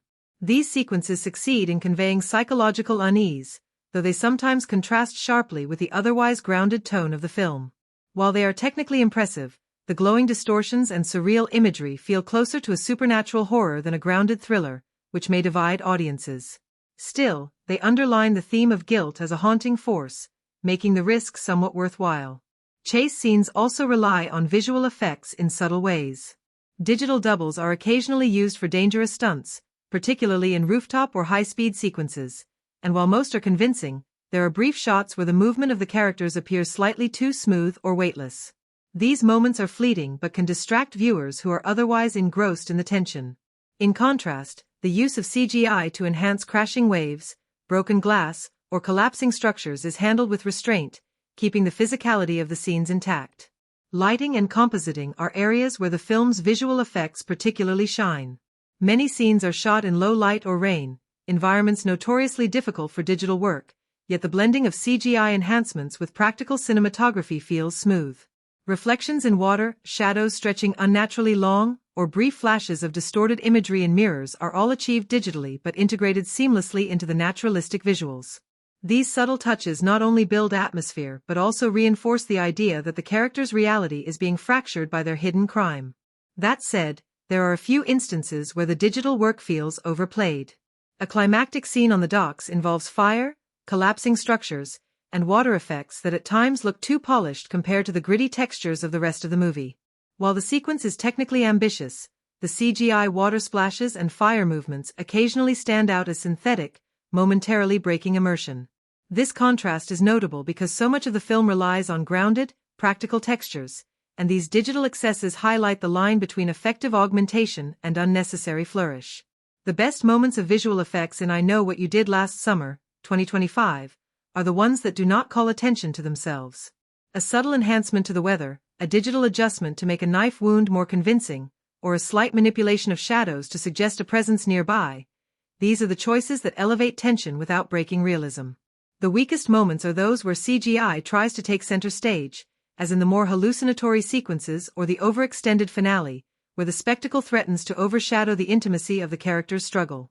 In the end, the film's visual effects and CGI serve their purpose well. They are designed not to dazzle but to reinforce atmosphere, accentuate violence, and amplify psychological tension. While not flawless, the effects team largely succeeds in blending digital work with practical filmmaking to create a cohesive and unsettling world. For a horror thriller that thrives on paranoia and guilt, the restraint in effects work ensures that the audience's attention stays where it should, on the characters, their choices, and the relentless consequences of their past. Set design and locations in I Know What You Did Last Summer, 2025, are crucial to building the tense, atmospheric world where the story unfolds. Unlike big-budget fantasy films where production design creates entirely new universes, here the challenge lies in grounding the horror in a believable small-town environment that feels both familiar and unsettling. The production team balances the use of authentic real-world locations with carefully constructed sets to capture the uneasy mix of normalcy and dread that defines the narrative. What makes the design work especially effective is the way each location reflects the psychology of the characters and reinforces the themes of guilt, secrecy, and paranoia. The town itself is almost a character in the film. Its fishing docks, winding streets, and weather-beaten buildings give the setting a sense of history. The choice to film in real coastal environments allows the texture of peeling paint, rusted machinery, and damp wood to create authenticity that no studio set could fully replicate. These details provide a lived-in quality, suggesting a community that has endured hard times and secrets buried beneath the surface. The docks are particularly important, not just visually but symbolically, as they tie into the characters' livelihoods, their connection to the ocean, and ultimately the location where their secrets resurface. When the killer emerges in these areas, the setting itself amplifies the threat by evoking isolation and exposure. The characters' homes are designed to contrast with the public spaces, each revealing subtle hints about their personalities and circumstances. Julie's apartment is cramped but neatly arranged, emphasizing her attempt to maintain order in her life despite the chaos of her past. Details like old photographs, stacks of textbooks, and small personal objects show her struggle to move forward while still being tethered to memory. By contrast, Ray's home carries the roughness of someone working long hours, with fishing gear scattered and furniture that looks worn but practical. These spaces feel real because the set decoration avoids overstatement, instead using everyday details to imply backstory and emotional state. The high school, though appearing briefly, plays an important role in connecting the characters' present with their shared past. The hallways, trophy cases, and lockers are not overly polished, giving the impression of a modest institution in a small town. It roots the audience in the reality of their youth while making the guilt they carry feel more immediate, as if the building itself holds their secrets. Small touches, like faded posters on the walls or peeling paint in corners, add texture to what could otherwise be a generic space. One of the film's standout settings is the series of secluded roads where the central accident occurs. Shot in a real location but enhanced with controlled lighting and subtle design adjustments, the area feels both natural and ominous. The road's isolation underlines the character's vulnerability, and the surrounding forest adds a sense of suffocating secrecy. Returning to this site later in the film is especially powerful because the audience recognizes it, and the set dressing emphasizes how little has changed since the accident, reinforcing the permanence of their crime. The film also makes use of interiors like diners, bars, and small-town shops, which bring a communal yet claustrophobic feel. These locations are carefully dressed with props that reflect the town's culture. Menus written on chalkboards, neon beer signs, fishing trophies, and old jukeboxes. Such details provide authenticity while also acting as reminders of the town's economic struggles and insularity. In scenes where characters meet in these spaces, the familiarity of the setting contrasts with the tension of their hidden fears, creating an uncomfortable duality. The climactic locations, particularly the dockyard warehouses and boats, are central to the film's suspense. The production design here leans heavily on texture and scale, dimly lit hallways filled with fishing nets, crates, ropes, and machinery that cast long shadows. These spaces are not designed to look glamorous but instead practical and slightly menacing, the kind of working environments where danger can hide in every corner. The creak of wooden floors, the dripping of water from ceilings, and the clutter of equipment make the audience feel the environment pressing in on the characters. It is both authentic to the setting and perfectly suited to the thriller genre. One of the subtler achievements of the production design lies in its use of color and weathering. The sets are not pristine, they are deliberately worn down, with faded paint, rusty surfaces, and chipped edges. This gives the sense of a town that has endured hardships, mirroring the emotional scars of the characters. Even the vehicles, old pickup trucks, slightly dented cars, add to the realism, grounding the horror in a world that feels ordinary and relatable. The use of real locations over studio builds enhances immersion, but the film does employ constructed sets for more controlled sequences, particularly interiors requiring complex stunt work or elaborate lighting setups. These sets are designed with enough realism to blend seamlessly with the real-world locations, ensuring consistency. For example, the interior of a storm-battered warehouse is a constructed set, but the detail of its props and weathered textures make it indistinguishable from actual dockside buildings. Overall, the set design and locations in I Know What You Did Last Summer, 2025, succeed because they never feel artificial or exaggerated. They serve the story by reflecting character psychology, enhancing mood, and grounding the horror in familiar but unsettling environments. Small choices, like the clutter on a nightstand, the weathering of a fishing boat, or the oppressive fog over a dock, carry as much weight as the larger set pieces. The result is a world that feels fully inhabited and credible, allowing the audience to lose themselves in the suspense. By rooting its horror in authentic environments, the film ensures that the terror feels close to home, as if the events could unfold just down the street in any small town. The dialogue and script of I Know What You Did Last Summer, 2025, are central to how the film communicates tone, character, and theme. In a story built on guilt, paranoia, and survival, what characters say, and equally what they choose not to say, becomes a key tool in shaping tension. The writing avoids being overly flashy or theatrical, instead opting for conversations that feel grounded in reality. At its best, the dialogue has a sharpness and restraint that makes moments more unsettling, while at weaker points it leans into clichés or on-the-nose exposition that risks undercutting the suspense. One of the strongest aspects of the script is how it uses dialogue to hint at unspoken histories. Early conversations between the main group are layered with unease. Casual lines about their past relationships or current struggles carry extra weight because the audience knows these characters share a dark secret. Julie's exchanges, for instance, are carefully written to highlight her inner conflict. She rarely confronts others directly about her guilt, but her pauses, hesitations, and deflections reveal just as much as any admission. This use of silence and fragmented speech allows the audience to sense the unspoken truth beneath the surface. Ray's dialogue, by contrast, often balances between attempts at normalcy and the pressure of secrecy. His lines sometimes downplay the gravity of the past, reflecting his coping mechanism, but when cornered, his words turn defensive and terse. This duality in his speech patterns makes his character feel conflicted and layered. In one notable scene, he tries to reassure Julie with a simple, "We did what we had to do," but the flatness of the delivery makes the line chilling. The writing here shows how a single sentence can function as reassurance on the surface while simultaneously signaling denial and moral compromise. The antagonist's dialogue is more minimal, relying on suggestion and intimidation rather than overt declarations.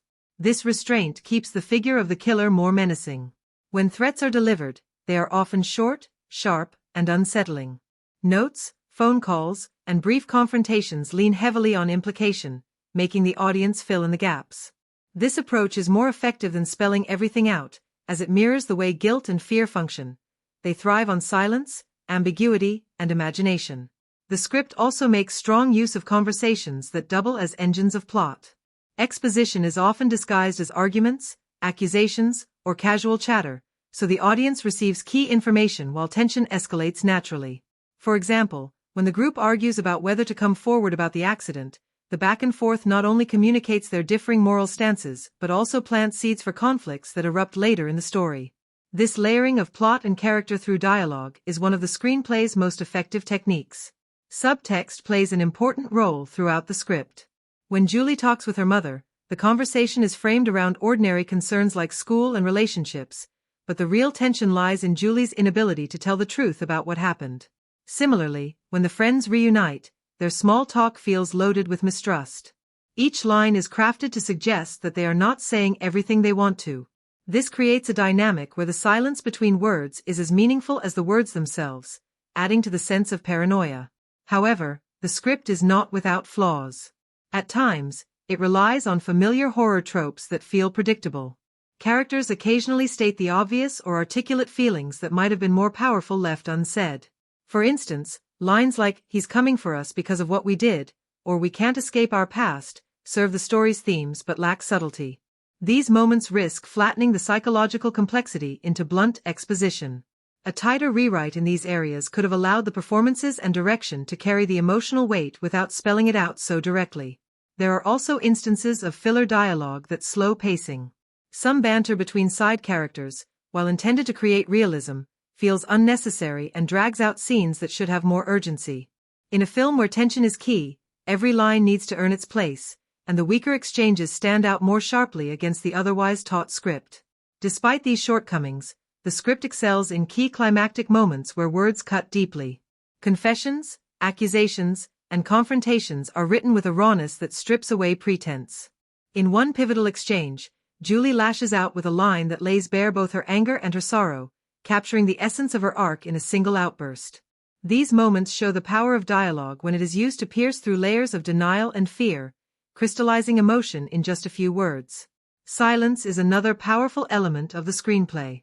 Several scenes lean into the absence of dialogue, allowing the camera and performance to carry the moment. These stretches of quiet build suspense more effectively than constant verbal explanation could. The restraint in these moments demonstrates an understanding that sometimes what characters refuse to say is more revealing than what they admit. In conclusion, the dialogue and script of I Know What You Did Last Summer, 2025, walk a fine line between sharp, layered writing and moments of blunt exposition.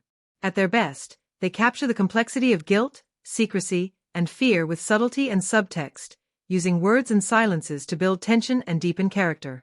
At weaker points, they fall into familiar genre patterns or unnecessary filler that detracts from momentum. Yet overall, the script succeeds in giving the actors material to inhabit fully while keeping the audience engaged through unease and ambiguity. By blending realism with thematic resonance, the dialogue ensures that the story's horror feels both grounded and emotionally charged. I Know What You Did Last Summer, 2025, falls firmly within the horror thriller genre but also borrows elements of drama and mystery to build a layered viewing experience. The original 1997 film and its predecessors leaned into the slasher tradition, where suspense, guilt, and a masked killer define the formula. The 2025 version honors many of those expectations but also attempts to expand the genre by adding depth to character relationships, psychological undertones, and a more modern sense of pacing and tension. The question is whether it executes these choices in ways that feel refreshing or simply repackaged. From a horror perspective, the film delivers many of the classic beats that audiences expect. The inciting accident, the ominous threats, the mounting paranoia, and the climactic confrontation with the killer are all staples of the genre. Fans of slashers will recognize the narrative structure, where moments of calm are punctuated by sudden bursts of violence. The film uses jump scares sparingly but effectively, making them feel earned rather than gratuitous. The tension-filled sequences in dimly lit streets, abandoned warehouses, and foggy docks align perfectly with horror traditions while still feeling contemporary thanks to careful cinematography and sound design.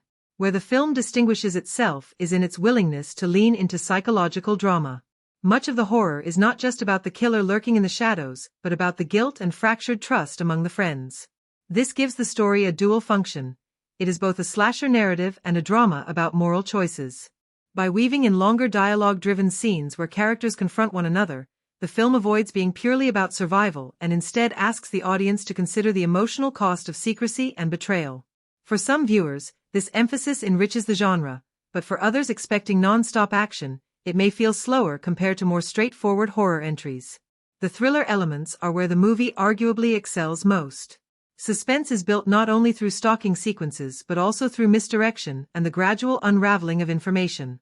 Clues, red herrings, and false suspicions are strategically planted to keep the audience guessing about who might be behind the killings. This aligns the film more closely with mystery thrillers than pure slashers, which traditionally focus more on the inevitability of violence than on solving a puzzle.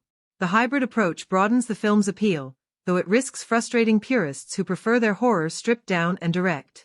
When it comes to action, the movie integrates physical confrontations and chase sequences that are executed with energy but do not dominate the narrative. The action beats, such as rooftop chases, dockyard brawls, and desperate escapes, provide adrenaline spikes but are always framed within the context of survival rather than spectacle. This keeps the film grounded in horror rather than tipping it into action thriller territory. Compared to other genre hybrids, the action here feels like seasoning rather than the main course, a choice that keeps the tone consistent. The film does, however, lean on some familiar tropes.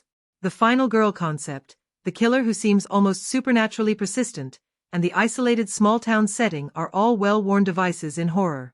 Yet the execution feels less like recycling and more like homage. By giving the final confrontation emotional weight tied to guilt and redemption, the film elevates the trope into something more meaningful. Still, the reliance on familiar setups, characters splitting up at the wrong moment, ignoring obvious signs of danger, will feel predictable to seasoned fans of the genre. One area where the film refreshes expectations is in its treatment of character agency. Rather than simply being victims, the characters are given room to make choices that directly affect their fates. Their mistakes are not just about running in the wrong direction but about moral failings and betrayals that come back to haunt them. This deepens the horror by making it personal rather than random. The killer's actions are tied directly to the protagonist's past decisions, reinforcing the idea that horror is not just external but also internal. Audience expectations for a modern horror thriller often include both visceral scares and layered storytelling. The film delivers on both fronts, though not always with perfect balance. Fans of slow-burn suspense will appreciate the careful build-up of paranoia, while those seeking relentless slasher carnage may find the pacing uneven. The hybrid of horror, drama, and thriller broadens the scope, but it also risks alienating viewers who want the film to stay firmly in one lane. This tension between honoring the genre and evolving it is one of the defining qualities of the 2025 installment. In comparison to classic slashers, I Know What You Did Last Summer, 2025, is more introspective, using horror as a vehicle for exploring themes of guilt, accountability, and the consequences of moral compromise. In this sense, it has more in common with modern psychological horror than with its 90s predecessor. Yet it still respects the core beats of the original story: a secret, a haunting, and the relentless return of the past. In the end, the genre execution is a balancing act. It honors expectations by delivering suspense, scares, and a chilling antagonist, but it also seeks to evolve the formula by layering in drama and thriller elements. For audiences open to a more nuanced approach, the film offers a satisfying refresh of a classic property. For those looking for straightforward slasher thrills, it may feel more deliberate and dialogue-heavy than expected. The result is a film that both embraces its genre roots and experiments with stretching them, creating a hybrid that succeeds more often than it stumbles. Social and cultural commentary has always been an integral part of horror and thriller cinema, often lurking beneath the surface even when the plot appears straightforward. In the case of I Know What You Did Last Summer, 2025, the film carries more weight than just its suspenseful narrative of secrets, guilt, and revenge. It enters into dialogue with contemporary society, intentionally or not, by reflecting the anxieties, divisions, and conversations that define the current cultural moment. Horror as a genre thrives on metaphor, and this film is no exception, translating collective fears and moral dilemmas into the heightened language of stalkers, killers, and paranoia. What makes this commentary interesting is not just what is explicitly said but also what emerges from tone, setting, and character dynamics. One of the clearest areas of commentary comes from how the film addresses the concept of accountability. The premise, built around a group of people hiding a terrible act, resonates strongly with cultural discussions around personal responsibility and the consequences of silence. In an era where social media often exposes hidden wrongs, and where cancel culture has made accountability an inescapable buzzword, the idea of burying the past and hoping it never resurfaces feels especially timely. The film essentially asks whether people can outrun their mistakes and, more pointedly, whether society should allow them to. The killer becomes a symbolic embodiment of these consequences, chasing down characters not simply as victims but as participants in a collective act of denial. The movie also engages with questions of class and privilege, depending on how the group of friends is portrayed. If they are shown as relatively affluent or comfortable, their ability to cover up the incident points to how privilege often shields people from repercussions. This mirrors real-world scenarios where wealth and social status create buffers against justice, sparking debates around who pays the price for wrongdoing. In contrast, if the victims or supporting characters are drawn from working-class or marginalized backgrounds, the story can be read as a critique of systemic imbalances, with the privileged attempting to maintain control until the past violently erupts. This tension enriches the film by grounding its horror in recognizable inequities. Identity politics also weave subtly into the film's cultural fabric. Modern reimaginings often update the diversity of casts to reflect today's audience, and the way these characters are treated says a great deal about the film's perspective. Are characters of different genders, races, or orientations fully fleshed out, or are they token presences reduced to stereotypes or body counts? The horror genre has been criticized historically for sidelining or killing off marginalized characters first, and whether I Know What You Did Last Summer, 2025, repeats or avoids this pitfall shapes its cultural footprint. A nuanced portrayal could make the film resonate as a story about the universality of fear and the shared burden of guilt, while a shallow approach risks alienating modern viewers who expect greater sensitivity. Another layer of commentary comes from how the film navigates fear itself. In today's cultural climate, fear is not only about personal safety but also about exposure, surveillance, and judgment. Characters haunted by what they did last summer embody the paranoia of being watched and eventually unmasked. This links closely with digital-era anxieties where every action can be recorded, resurfaced, and judged years later.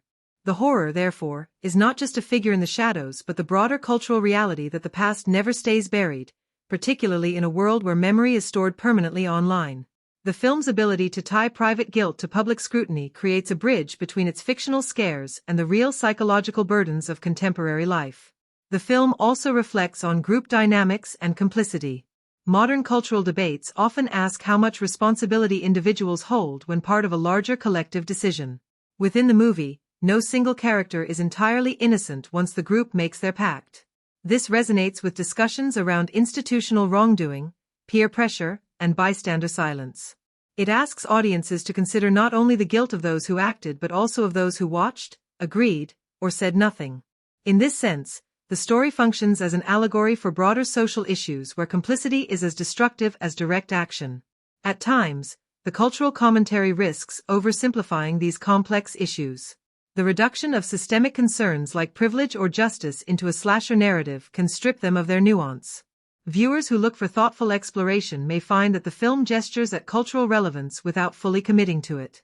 However, horror often thrives on exaggeration and metaphor rather than subtle essays, so even simplified depictions can leave a mark by stirring discussion. Overall, I Know What You Did Last Summer, 2025, positions itself as more than a mere retread of a familiar horror formula. By embedding its thrills within themes of accountability, privilege, complicity, and exposure, it becomes a cultural mirror of anxieties that dominate public discourse today. Whether it handles these with sophistication or blunt force, its resonance lies in its reflection of the times, a world where secrets cannot remain hidden, where silence is damning, and where collective guilt is harder to escape than any masked killer. The social and cultural commentary, therefore, is not an optional reading of the film but central to understanding why this story continues to strike fear decades after its first telling. Audience engagement is one of the strongest indicators of whether a film will linger in cultural memory or fade quickly after release. With I Know What You Did Last Summer, 2025, the potential for engagement lies not only in its scares and suspense but also in its ability to create moments that audiences react to collectively. In horror films, gasps, screams, and nervous laughter are part of the shared experience, but this installment also has opportunities to spark deeper discussions and invite repeat viewing through layered storytelling. By examining the scenes that evoke strong emotional reactions and the techniques that support rewatchability, we can better understand how the film positions itself to stay relevant in audience conversations long after the credits roll. The first type of engagement comes from sheer shock value. Jump scares and sudden reveals are expected in a film of this genre, but the effectiveness of these moments depends on their timing and build-up. Audiences are most likely to gasp when the film carefully manipulates anticipation, keeping them on edge before delivering the unexpected.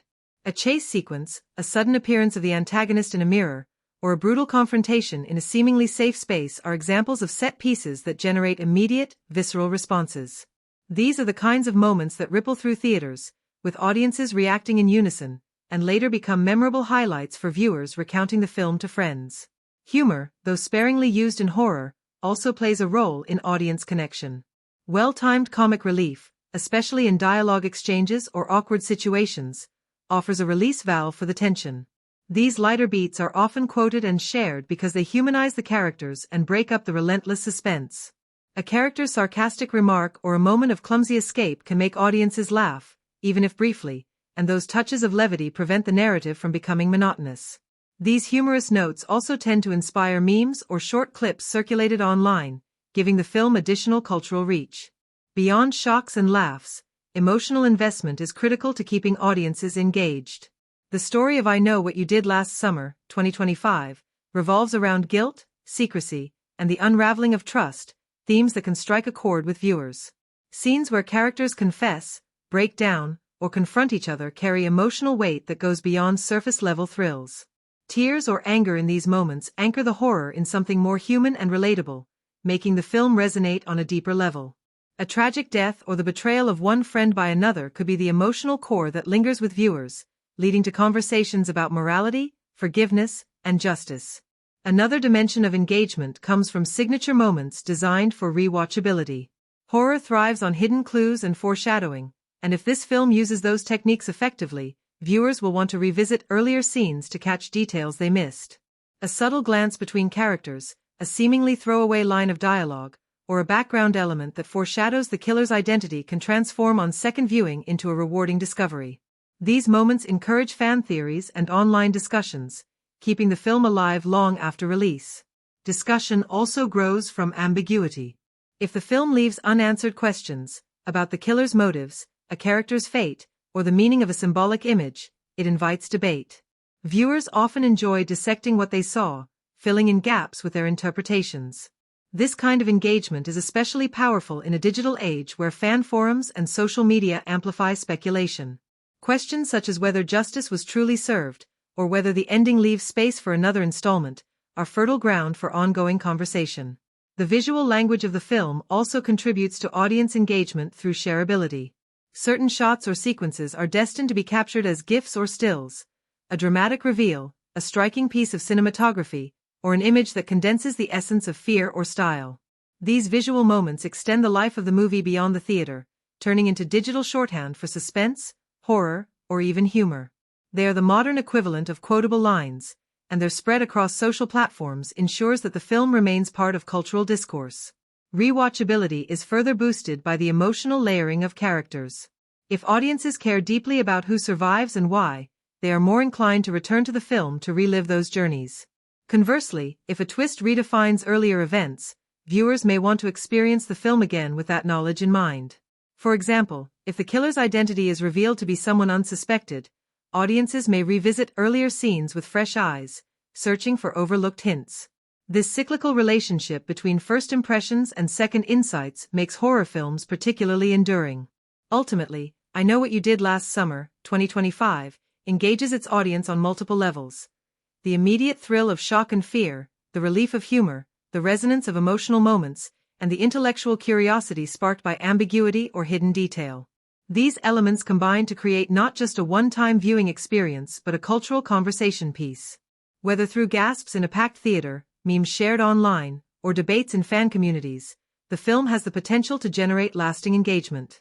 If it balances these hooks effectively, it will not simply be remembered as another slasher update but as a story that invited audiences to react, reflect, and return for more. Comparisons to similar films are essential in evaluating how I Know What You Did Last Summer, 2025, positions itself within the long tradition of slasher and teen horror movies. The original 1997 film and its sequel set the foundation for a franchise known for combining youthful melodrama with the suspense of a vengeful killer. This new installment inevitably draws from that legacy while attempting to modernize the narrative for a contemporary audience.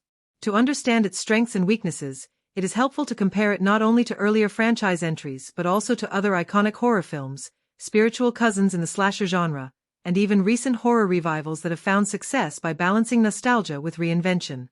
When measured against the original I Know What You Did Last Summer, the 2025 version shares several narrative beats: a group of friends bound by a dark secret, the unraveling of their unity under the pressure of guilt and paranoia, and a killer who exploits their vulnerability. Where the original leaned heavily into glossy teen drama and late 90s pop culture, this new version aims for a more atmospheric and psychological tone. The characters are less caricatured and more layered, reflecting the evolution of audience expectations in the horror landscape. This shift makes the film more aligned with modern horror sensibilities that favor grounded realism and character-driven storytelling. However, in losing some of the campy fun of the original, the remake risks alienating viewers who crave the heightened energy and guilty pleasures that defined late 90s slashers. Another clear comparison is with Scream, 1996, and its recent revival films. Scream has always been self-aware, poking fun at horror tropes while still delivering genuine suspense. By contrast, I Know What You Did Last Summer, 2025, is less meta and more earnest in its approach. Its strength lies in psychological intensity rather than irony. Yet, this choice also highlights a weakness. Where Scream revitalized slasher conventions through wit and commentary, this film can at times feel derivative, recycling the dark secret structure without a groundbreaking twist. Fans who enjoy sharp satire may find this remake more traditional and less inventive. Looking at modern comparisons, films like Halloween, 2018, and its sequel set a template for how to successfully reboot a horror property by respecting the original while deepening its themes. Halloween modernized Laurie Strode into a traumatized but empowered survivor, offering new narrative dimensions while keeping the terror of Michael Myers intact. I Know What You Did Last Summer, 2025, follows a similar logic by focusing on how guilt and paranoia erode the psyche of its characters, but it struggles to give them the same lasting impact. Its protagonists feel compelling within the film, yet they may not linger in cultural memory the way Laurie Strode or Sidney Prescott do. Comparisons can also be drawn to Final Destination, 2000, which, like I Know What You Did Last Summer, deals with young characters haunted by an unavoidable reckoning. Final Destination distinguished itself by using inventive death sequences that became its hallmark, whereas I Know What You Did Last Summer, 2025, sticks closer to grounded slasher violence. This restraint is both a strength and a limitation. It avoids the excesses that could tip into parody, but it also means the film lacks the creative set pieces that fans of high-concept horror often crave. Another useful point of contrast is with television adaptations, including the short-lived Amazon Prime series based on the same story. The series attempted to stretch the premise into a multi-episode arc, adding layers of interpersonal drama. While the show faltered in execution, it revealed the difficulty of sustaining mystery when stretched too thin. The 2025 film benefits from the tighter format of a feature-length story, which allows it to maintain suspense without overcomplicating the plot. Yet, it also borrows some of the series' darker, moodier tone, blending it with the more direct thrills of the original movie. From a stylistic standpoint, the cinematography and tone of I Know What You Did Last Summer, 2025, show influence from contemporary atmospheric horror films like It Follows, 2014, and The Black Phone, 2021. These films use lighting, pacing, and dread-filled environments to create unease rather than relying solely on gore or sudden shocks. The 2025 installment adopts this mood-driven style effectively in several sequences, but it occasionally reverts to familiar slasher setups, which can feel predictable by comparison. Within the broader slasher genre, the new film's most noticeable strength is its willingness to take its characters seriously.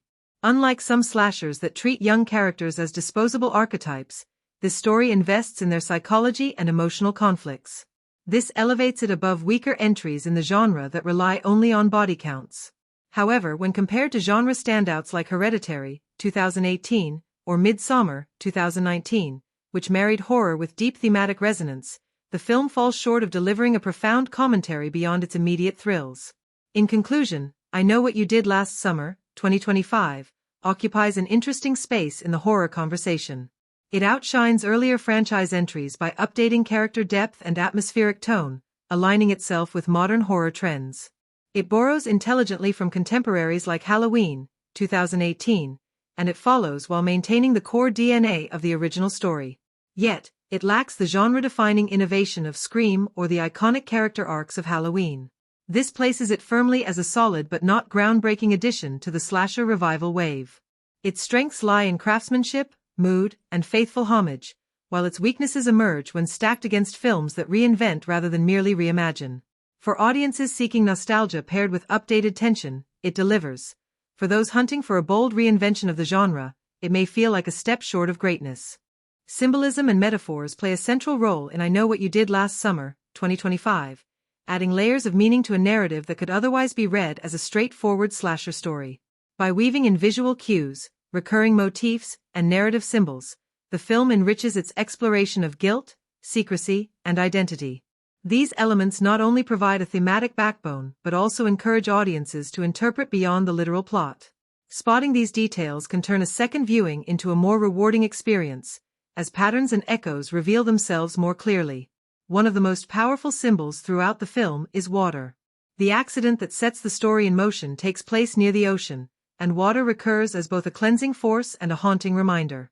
Whenever characters come near water, whether it is rain during a confession scene or reflections in a mirror tinged with condensation, the weight of their shared secret resurfaces.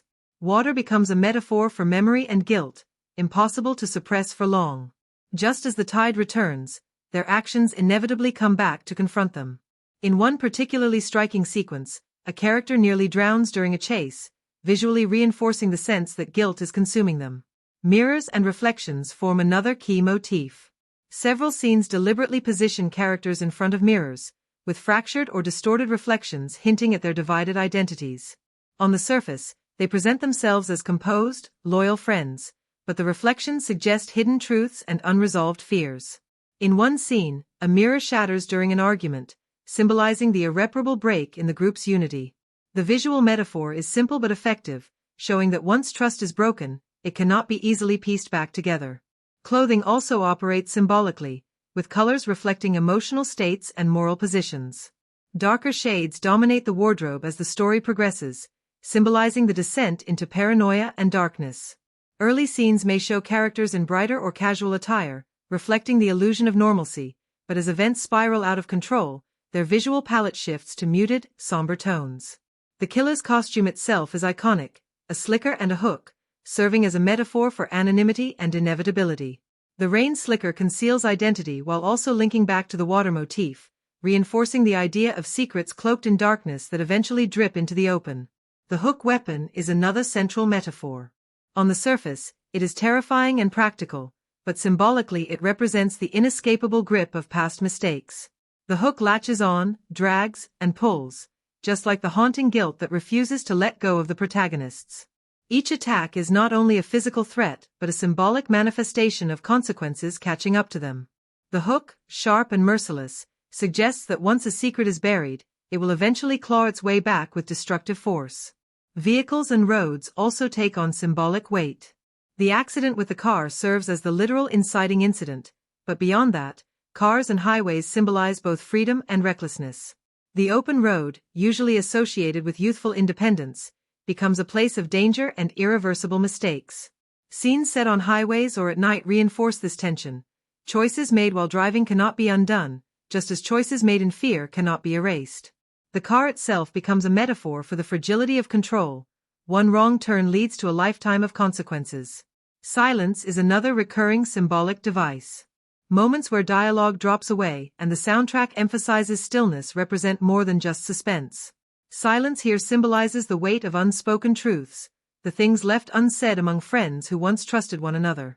These pauses mirror the avoidance of confession, the reluctance to face reality. Silence is both a shield and a prison, highlighting how avoidance only deepens fear. Repetition of locations carries metaphorical resonance too. The group often finds themselves returning to sites tied to their original mistake. These revisits symbolize the cyclical nature of trauma. They cannot move forward because the past keeps pulling them back.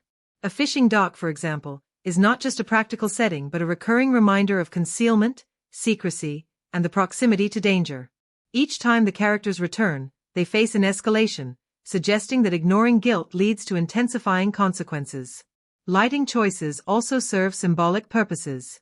Harsh contrasts between light and shadow often mirror the duality of truth and lies. Scenes illuminated by flickering streetlights or neon signs suggest instability and fleeting clarity. When characters are bathed in shadow, it mirrors their attempts to hide from accountability. In climactic moments where the killer is revealed, the interplay of light and darkness dramatizes the unveiling of hidden truths. Even smaller props carry symbolic meaning. Letters and notes threatening the characters stand in for conscience, written reminders that the truth cannot remain buried. Objects tied to the accident, like a broken bracelet or a discarded jacket, become talismans of guilt, returning at key moments to force recognition. These objects, though seemingly mundane, resonate because they transform into symbols of the past intruding on the present. Taken together, these metaphors elevate the narrative beyond simple slasher thrills. Water, mirrors, clothing, the hook, vehicles, silence, and symbolic props all reinforce the central themes of guilt, secrecy, and the inevitability of truth. None of these symbols exist in isolation. Rather, they echo and intertwine, creating a layered experience. Audiences may initially watch for scares, but on reflection, they notice these motifs and begin to interpret them as commentary on the destructive weight of hidden sins. In the end, the strength of I Know What You Did Last Summer, 2025, lies not only in its suspense but also in how its symbols speak quietly to the viewer. The metaphors transform horror into allegory, making the story both entertaining and thought-provoking. By weaving these motifs throughout its visuals and narrative, the film ensures that even after the credits roll, audiences are left piecing together not only the plot but also the deeper meanings hidden in plain sight. When examining I Know What You Did Last Summer, 2025, it is important to understand how it fits into the broader franchise and how it speaks to the legacy of horror films in general. This new installment does not arrive in isolation. It is part of a lineage that began in the late 1990s, when the original film introduced audiences to a mix of teen drama, mystery, and slasher thrills. Over time, that story grew into a recognizable franchise with sequels, a television adaptation, and a lasting reputation in horror culture.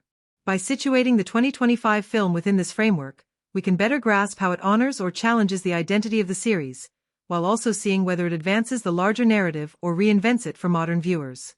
One of the key aspects of the franchise is its relationship with continuity.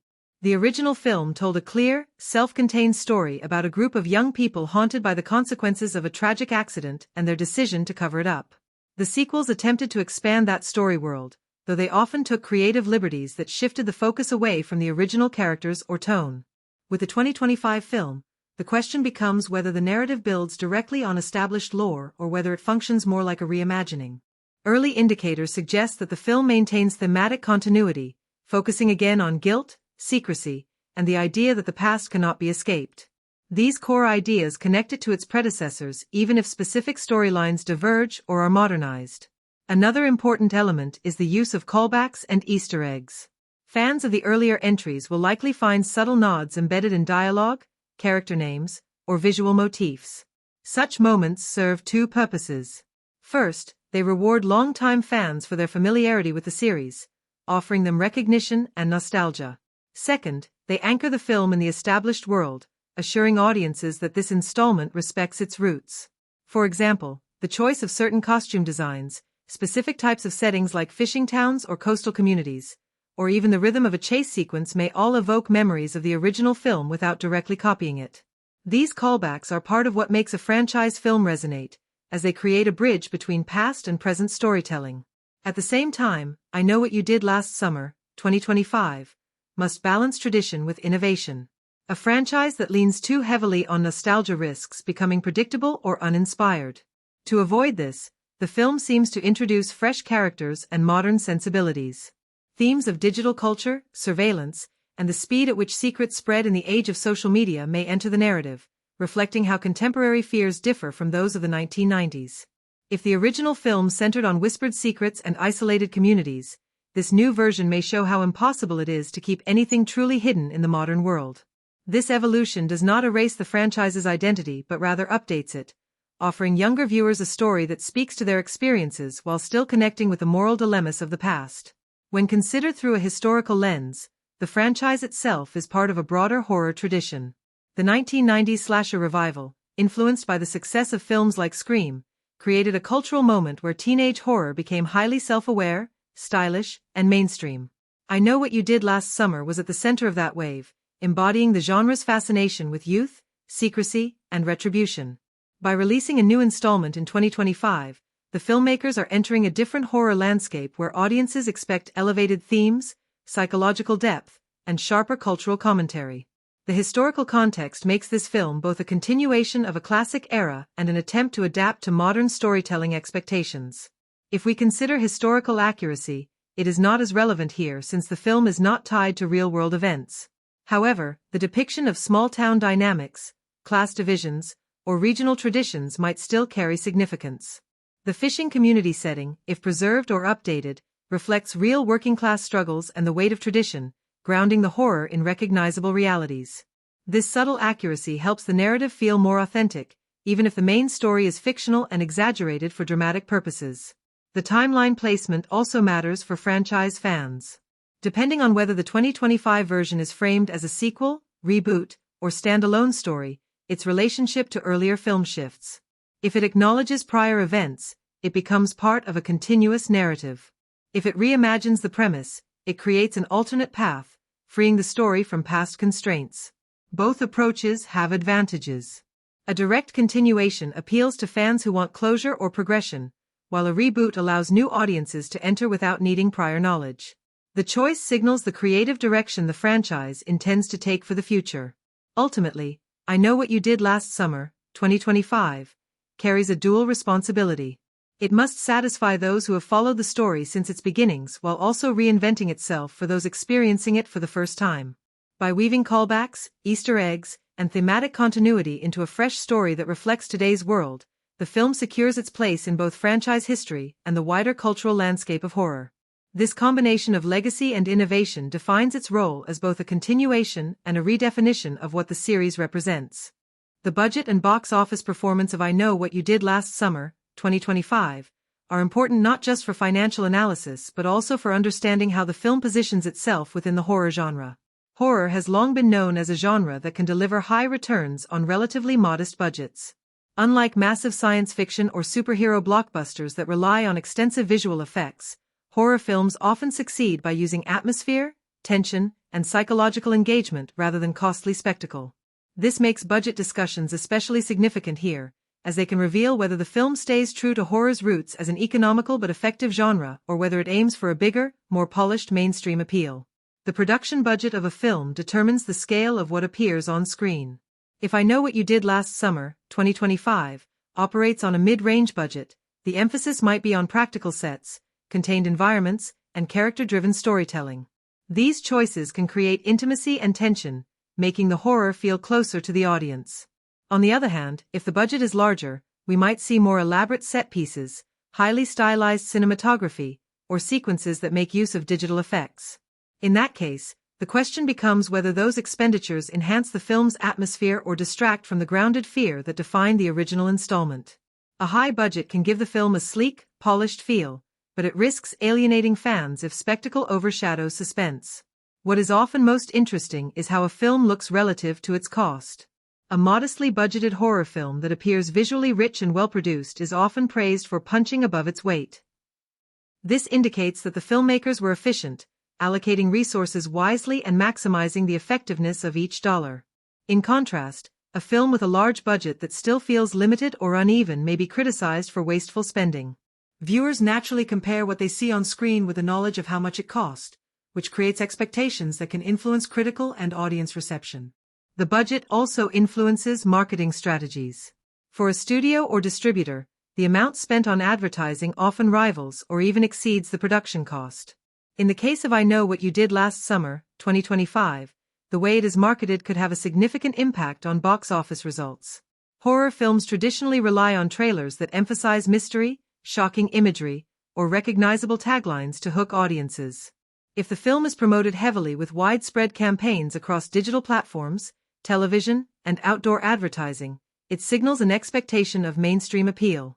If the marketing is more targeted, focusing on horror fan communities and social media buzz, it suggests a strategy of building word of mouth and catering to a core audience. Opening weekend numbers are often treated as the ultimate measure of success, but they only tell part of the story. Horror films can have strong legs at the box office, meaning they continue performing well after the first weekend, especially if audience reactions are positive and social media buzz grows. The real test for I Know What You Did Last Summer, 2025, will be whether it sustains momentum beyond its initial release. Word of mouth is especially powerful in horror, as viewers encourage friends to see the film if it delivers genuine scares and memorable moments. Indicators of financial success extend beyond immediate ticket sales. If the film achieves profitability relative to its budget, it is considered a win regardless of whether it breaks records. For instance, a horror film with a budget under $30 million that grosses 3 to 4 times its cost is seen as highly successful. Ancillary markets such as streaming rights, international distribution, and home media also add to profitability. Given the current entertainment landscape, streaming platforms play an increasingly important role. A film like I Know What You Did Last Summer, 2025, could generate substantial revenue from licensing deals and continued viewership online, ensuring long-term value even if theatrical numbers are moderate. Another layer of analysis is how the film's financial performance affects the franchise. If it performs well, it strengthens the possibility of sequels, spin-offs, or cross-media projects. Strong box office numbers signal that audiences are still invested in the brand, giving studios confidence to expand the story world. Conversely, if the film underperforms, it could stall or end future franchise development. For long-running horror series, box office results often determine whether they are revived or shelved. Ultimately, evaluating the budget and box office of I Know What You Did Last Summer, 2025, reveals more than just raw numbers.